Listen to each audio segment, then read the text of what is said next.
En 2013, sous la houlette de son directeur, Négoa Centre-Atlantique s'engage en faveur de la qualité de l'eau. Très vite, cela se traduit par mon embauche en tant que chargé de mission eau-environnement.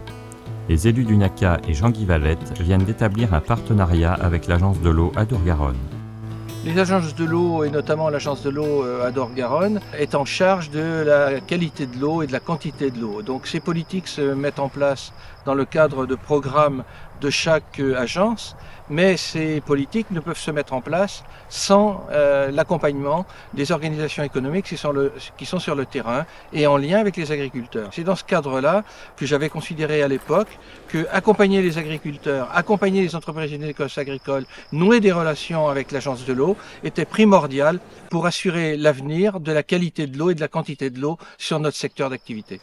Cet engagement trouve sa source en Charente, un département particulièrement concerné par la problématique de qualité de l'eau destinée à l'alimentation humaine, comme nous le rappelle Karine Lantier de Charenteau. En Charente, effectivement, on a 13 captages Grenelle qui ont été identifiés Grenelle en 2009 pour des problématiques de qualité d'eau vis-à-vis des pollutions diffuses, qui sont principalement les nitrates, mais aussi les produits phytosanitaires, et on a des problématiques liées aux métabolites de certains pesticides aujourd'hui interdits. Donc 13 captages Grenelle, 9 aires d'alimentation de captage au global, 40 000 hectares de surface totale, ce qui représente à peu près 30 000 hectares de SAU et 950 exploitations agricoles. Des programmes ressources sont mis en place sur ces aires d'alimentation de captage prioritaires. Le but, reprendre en main la qualité de l'eau. Hugues Chaboureau de Charenteau nous en dit plus sur ces programmes. Les programmes ressources, ce sont des programmes de politique publique de la préservation de l'eau potable sur des captages prioritaires, donc caractérisés par leur niveau de dégradation sur différents paramètres. Ce sont des programmes volontaires. L'enjeu majoritaire des partenariats se noue au travers du dialogue. Pour réussir à nouer ce dialogue, l'important c'est de partager un constat sur la dégradation des ressources. Si le partenaire ne partage pas le constat, on n'arrivera pas à mettre en œuvre les actions. La problématique qualité, il faut qu'elle soit comprise, entendue. L'objectif des programmes, c'est bien de mettre en place des actions aujourd'hui en vue d'éviter des problèmes au long terme. Le NACA se positionne comme intermédiaire entre les négociants agricoles et les collectivités porteuses des programmes d'action pour faciliter leur travail. Le NACA est un partenaire historique de la démarche dès le lancement des tout premiers programmes d'action qui datent d'environ 2013.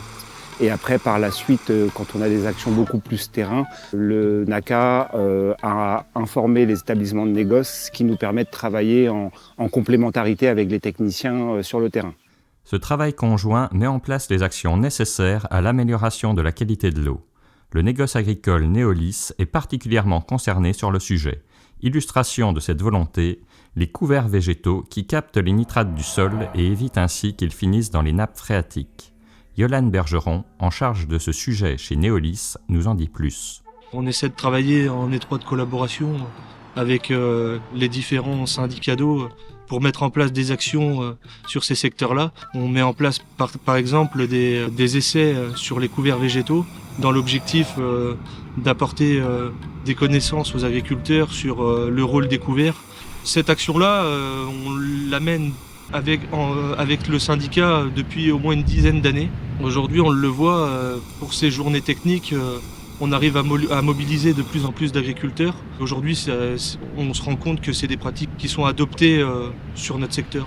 Nous échangeons régulièrement avec le NACA sur toute la partie réglementaire par rapport à la qualité de l'eau.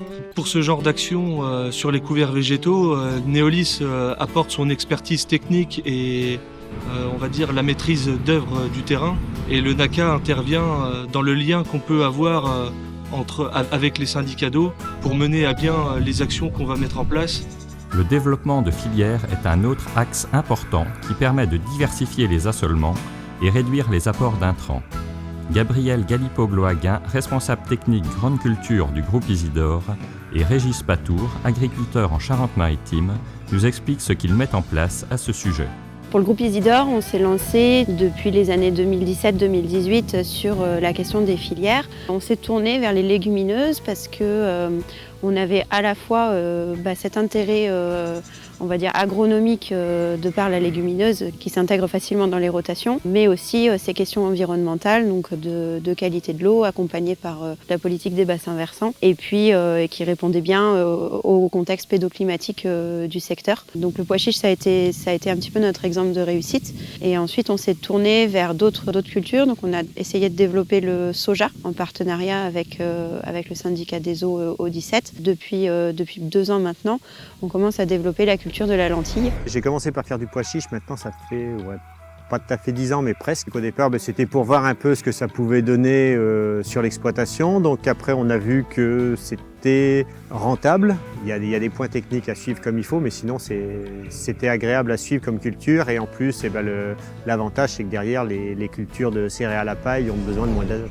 On a aujourd'hui un petit peu plus de 1000 hectares en production donc de toutes les légumineuses comprises, et ça fait maintenant 3 ans que on produit en fonction des années entre 800 et 1000 hectares rien que de pois chiches. Au niveau du bassin versant au 17, ils nous les considèrent comme des cultures bas niveau d'intrants. Donc ça fait partie des cultures que eux déjà considèrent comme respectueuses du bassin versant. Alors après c'est sûr qu'on n'utilise pas les mêmes matières actives que ce qu'on utilise habituellement.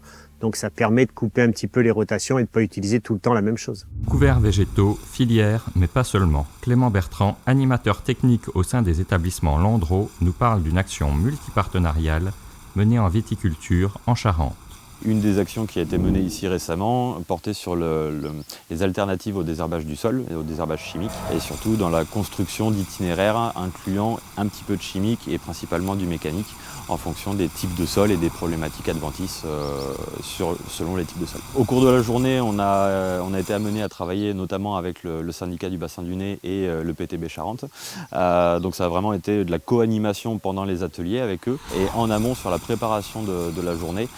Donc ça a été toute une mutualisation des informations de tout le monde. Ça a été une belle émulation de travailler tous ensemble. Pour l'ensemble des actions menées, le partenariat est un élément structurant. Il permet une dynamique collective pour avancer tous ensemble dans la même direction. L'interconnaissance et le dialogue sont essentiels pour bien se comprendre. Et on a tous un objectif commun qui est de pérenniser l'activité économique des exploitations sur ces secteurs-là, tout en maintenant la qualité de la ressource afin de pouvoir distribuer une eau qui soit la plus potable possible et de la meilleure qualité possible. On essaie d'avancer entre guillemets main dans la main pour travailler sur ces sujets qui sont très importants pour la société et pour le monde agricole.